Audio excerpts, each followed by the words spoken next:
zikir pada saat mau tidur. Di sini penulis mengatakan menyatukan dua telapak tangan seperti ketika berdoa, lalu meniup keduanya sambil membaca pada keduanya surah Al-Ikhlas. Sudah kita tahu tentunya Bismillahirrahmanirrahim. Di sini di buku kita ditulis Qul huwallahu ahad, Allahus samad, lam yalid wa lam yulad wa lam yakul lahu kufuwan ahad. Katakanlah dialah Allah yang Maha Esa. Allah adalah Tuhan yang bergantung kepadanya segala sesuatu. Dia tidak beranak dan tidak pula diperanakkan, dan tidak ada seorang pun yang setara dengannya. Juga dengan Al-Falaq, Bismillahirrahmanirrahim, Qul a'udzu birabbil falaq. Katakan aku berlindung kepada Tuhan yang menguasai waktu subuh, min syarri ma khalaq, dari semua kejahatan makhluknya, wa min syarri ghasiqin idza waqab, dan dari kejahatan malam apabila telah gelap gulita, karena umumnya malam orang berbuat maksiat. Nah, kita berlindung kepada Allah. Wa min syarri naffatsati fil 'uqad, dan kejahatan wanita-wanita tukang sihir yang menghembus pada buhul-buhul. Wa min syarri hasidin idza hasad, dan dari kejahatan orang yang dengki apabila ia dengki. Begitu juga dengan An-Nas, Bismillahirrahmanirrahim, Qul a'udzu birabbin nas. Katakan aku berlindung kepada Tuhan yang memelihara dan menguasai manusia, Malikin Nas, rajanya manusia, Ilahin Nas, Tuhannya manusia, min syarril waswasil khannas, dari bisikan syaitan yang biasa bersembunyi, alladzi yuwaswisu fi sudurin nas, yang selalu membisikkan kejahatan ke dalam dada manusia, minal jinnati wan nas, dari jin dan manusia. Dibaca lalu ditiup ke telapak tangannya, kemudian dengan kedua telapak tangan itu dia mengusap tubuh yang dapat dijangkau dengannya, dimulai dari kepala, wajah, dan tubuh bagian depan sebanyak 3 kali. Hadis ini riwayat Bukhari, jilid 9 halaman 62, dan Imam Muslim jilid 4 halaman 1723. Jadi bisa teman-teman lakukan dengan 2 cara. Baca Al-Ikhlas, Al-Falaq, An-Nas sekali-sekali, tiup ke telapak tangan, lalu usap dari kepala sampai kaki. Diulangi sampai 3 kali. Atau bisa dengan cara yang lain, baca langsung 3 kali Al-Ikhlas, 3 kali Al-Falaq, 3 kali An-Nas, tiup telapak tangan, usap dari kepala sampai kaki. Ini termasuk riwayat Bukhari ini, riwayat Bukhari Muslim ini dijadikan sebagai dalil bolehnya ruqyah di dalam agama Islam.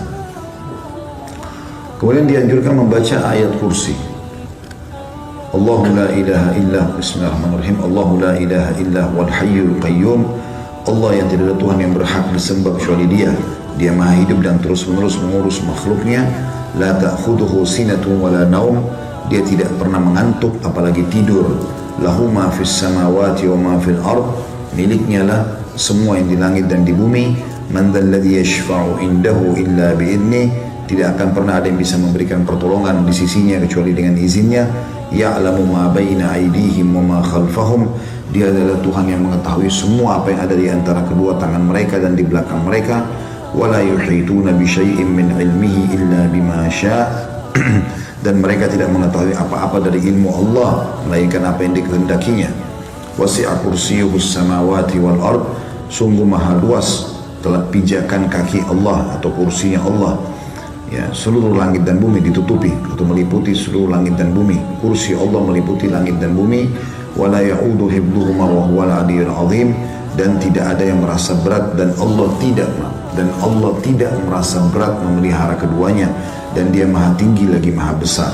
Al-Baqarah 255. Ada footnote di situ bagi yang pegang bukunya, halaman atau footnote nomor 127 di halaman 98. Keutamaan baca ayat kursi kalau mau tidur, barang siapa, kata Nabi SAW, barang siapa membaca ayat tersebut ketika hendak berbaring di tempat tidurnya, maka Allah akan senantiasa menjaga dirinya dan syaitan tidak akan mendekatinya hingga pagi hari. Hadis riwayat Bukhari, jilid 4 halaman 487. Karena syaitan biasanya datang dalam mimpi, nakut-nakuti, ketindihan, ya, dan segala macam hal. Termasuk dianjurkan adalah membaca beberapa ayat terakhir dari surah Al-Baqarah, tepatnya 2 ayat terakhir, ya, ayat 285 sama 286.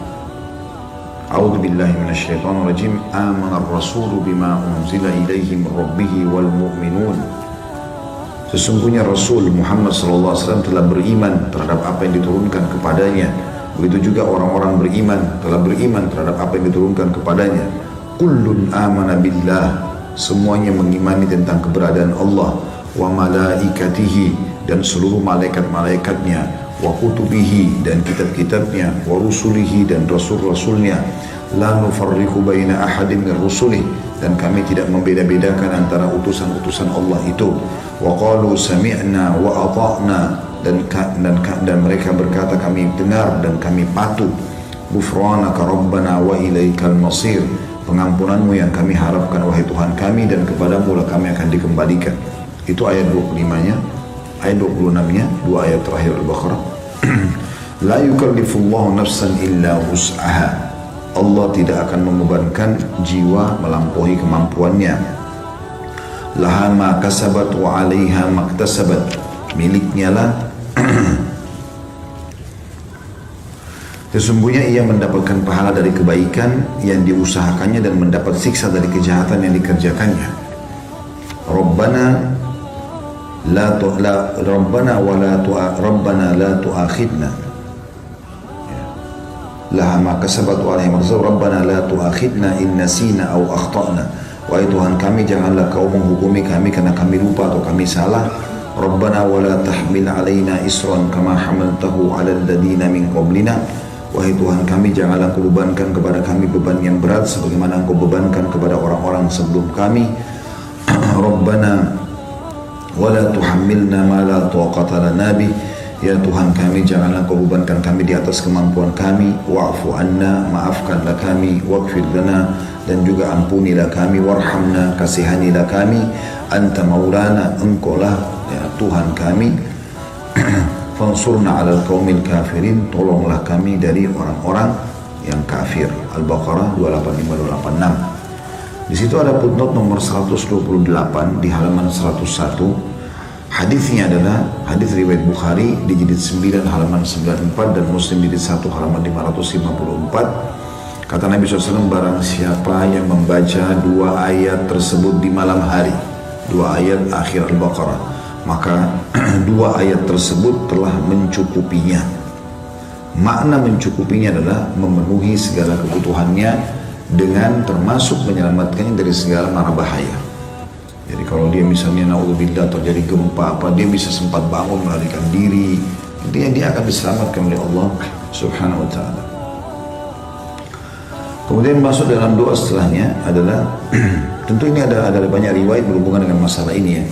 Di antaranya sabda Nabi SAW, siapa yang membaca dua ayat terakhir Al-Baqarah, maka semua permintaannya akan dikabulkan oleh Allah. Ya, sampai sebagian ulama menjadikan ini bagian daripada awal doa mereka. Ya, mereka membaca dua akhir Al-Baqarah, baru mereka sampaikan hajatnya kepada Allah Subhanahu.